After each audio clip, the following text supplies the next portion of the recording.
Makan daging babi doang mah udah biasa, normal aja itu guys. Tambahin sambal darah babi.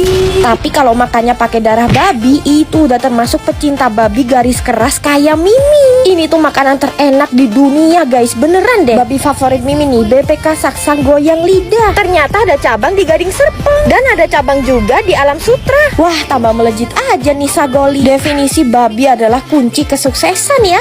Kalau di Sagoli, kalian tuh bisa lihat babinya dipanggang langsung. Dan menurut Mimin, BPK di sini tuh masih belum ada yang ngalahin cita rasanya ya. Bener-bener otentik, paten kali pokoknya guys. Apalagi makannya tuh pakai sambal darah babinya. Gak ada kata jijik guys, justru malah makin nikmat, enak banget. Babinya tuh juga tipe yang banyak lemak karena semua babinya aja didatengin langsung dari Medan. Babi gorengnya crispy, juicy, makin paten ditambahin sambal darah dan sambal andaliman. Makasih ya Tuhan sudah menciptakan babi seenak ini. Pastinya Mimin pesen Saksang ya. Ada yang gak pakai darah guys, buat kalian yang gak doyan. Kalau Mimin sih sikat aja dua-duanya. Surgawi bener rasanya. Nih iga babinya guys, jumbo banget. Dagingnya lembut, tebel, dan bumbu bakarannya ngeresep sampai ke dalam. Kalau yang ini bukan babi guys, tapi gak kalah enak. Terong bakar, manis, gurih, enak banget. Kalau kalian ngidam babi sedarah-darahnya, wajib nih nyamperin BPK Sagoli yang ada di Gading Serpong.